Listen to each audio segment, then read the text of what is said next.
Tomboy, written by Susanna Thompson, narrated by Sarah Sampino. Chapter 1. My friends were talking about hot girls, and the times when looking at those girls had been a little too hot.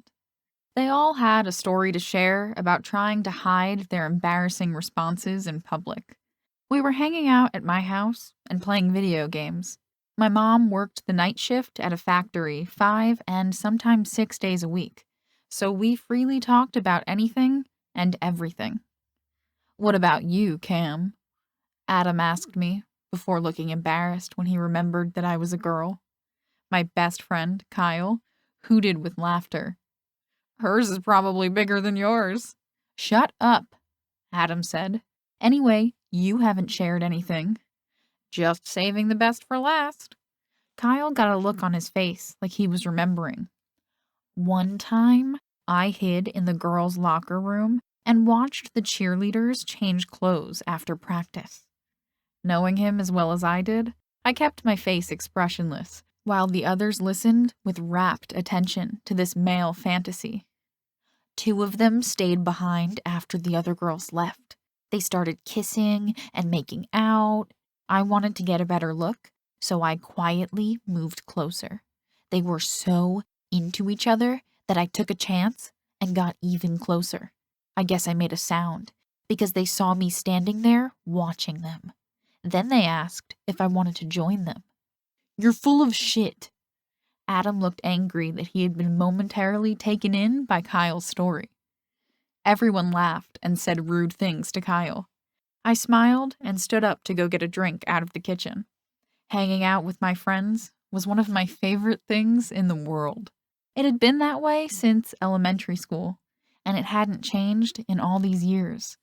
We were now in high school, but our bond was as strong as ever. I had always felt more comfortable around guys than girls. They felt comfortable around me too, as evidenced by Adam's slip. It wasn't the first time that one of them had forgotten that I'm a girl. Probably the most girly thing about me was my long hair, but I had it up in a ponytail most of the time. It was an ordinary brown, just like my eyes. My body was fit from playing soccer and skateboarding with my friends, but I mostly dressed like a teenage boy. I mean that literally. I bought most of my clothes in the boys' department, like the shorts and t-shirt I was wearing now. My mom would shake her head and comment that she didn't know she had given birth to twin boys. I told her that she had been right to give me a unisex name like Cameron.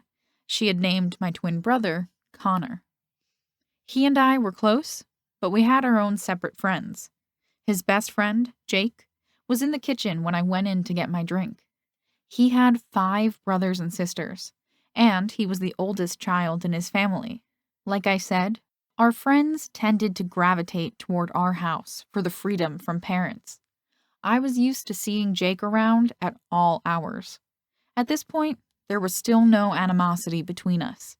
That was about to change, but I was blissfully unaware of this that Friday evening. I poured myself a glass of my favorite drink, orange juice, and turned around to see him studying me. "I can't believe they don't see it." His blue eyes held an appraising look. "See what? And who are they?" I asked before taking a refreshing sip of my juice. "Your buddies out there. I can't believe they don't see you, Cam." His gaze was still taking me in. Now I was really confused. "What do you mean? They see me practically every day." He smiled in amusement, like I had said something funny. "You're still a kid, aren't you?" "That's okay. I can wait for you to grow up." I had just turned 17, and I was hardly a kid. What in the world had gotten into him?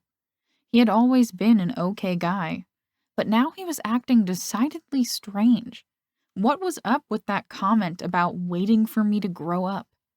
Whatever was going on with him, I decided that it was none of my concern. Yet I could still feel his eyes on me as I walked out of the kitchen to return to my friends. I hadn't always been the only girl in our group. In elementary school, There had been several other tomboys that played just as rough as the boys. That had changed in middle school, as they suddenly developed crushes on boys and began to wear makeup and dress more girly. It soon became apparent that they only wanted to be friends with me so they could be near my brother and his friends. By high school, I was the only one who had no interest in dating. Connor and Jake, on the other hand, were two of the most popular boys at school. Connor had the same ordinary brown eyes and brown hair as I did, but girls found him attractive for some reason. Sure, he was in good shape from playing basketball, but I didn't see why that made him any more appealing than any other guy. Jake, as I already mentioned, had blue eyes.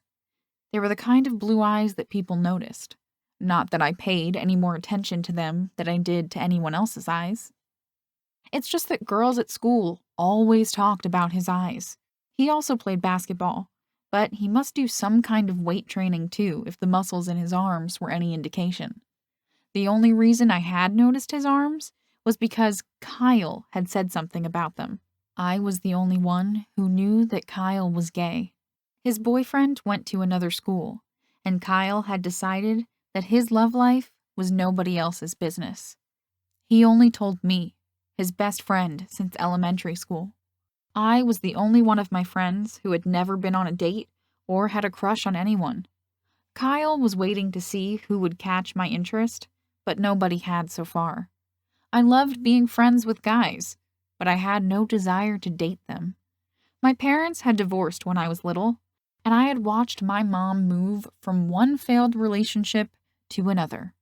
My father was an alcoholic, and our visits with him had dwindled as his drinking got worse. Now, we were down to talking on the phone from time to time. Romantic relationships seemed like they weren't worth the trouble. They made it look so great in the movies, but real life didn't work that way. I had seen a lot of heartbreak around me, and it baffled me as to why people still kept trying to find true love. It's such a high when you're with that person, Kyle told me. Just wait until your hormones kick in. You'll see. He had spotted Jake then. Oh, hot damn. How can you have that delicious piece of eye candy practically living with you and not be drooling over him every day? Just look at his arms for one thing. I surreptitiously glanced at Jake's arms. He does look strong. Strong? Kyle asked in disbelief. He looks freaking hot. If only he wasn't straight. He had trailed off dreamily. I had hoped that my hormones would never kick in if it meant I could avoid being obsessed with someone's body parts. I sure didn't want to drool over anyone. Kyle had said that it was a high, but I didn't need to be high that way. I got a rush when I was playing sports, and I had a warm and fuzzy feeling when I was with my family or friends. I was perfectly content with that. After my friends went home that night, when Jake had that strange conversation with me, I took a nice long shower. My room was right across the hall from the bathroom, so I always walked the few steps wrapped in a towel after my showers. It had never been a problem until that night. When I opened the bathroom door, Jake was leaning against the wall beside my room. "Oh, sorry I took so long. It's all yours now." Even as I spoke, I wondered why I was apologizing. There was another bathroom downstairs. He was studying me again, but his gaze was more intense than it had been in the kitchen earlier that evening. "You can't be walking around like that. You might not know that you're a girl, but any guy who sees you like this will never forget it. You could even give Kyle a hard-on in that towel." I looked at him in alarm. "What's that supposed to mean?" He flashed a smile. "Don't worry. His secret's safe with me. I've seen you guys checking me out." "I was not checking you out," I said in indignation. "Whatever you need to tell yourself, Cam. What I'm worried about now is how clueless you are about walking around practically naked. Your buddies might get the wrong idea if they see you like this." He gestured toward my body. "You can't keep doing this." Now I was getting really annoyed. Who did he think he was? I can do whatever I want. This is my house. If you don't like it, you can leave. His smile was different now. It seemed dangerous. That didn't even make any sense. How could a smile be dangerous? He pushed off from the wall and stepped closer. The problem is that I do like it. Remember what you guys were talking about before? About how a guy's body reacts to a hot girl? Do you see how much I like it? My eyes followed his hand down to where he indicated. I had seen him many times in just boxer shorts, but I hadn't ever noticed that reaction before. What an annoying thing to have to deal with, I thought. Boy, I'm glad I'm not a guy. His blue eyes traveled down the length of me one more time. Me too, Cam. Me too. Then he walked away without even bothering to use the bathroom.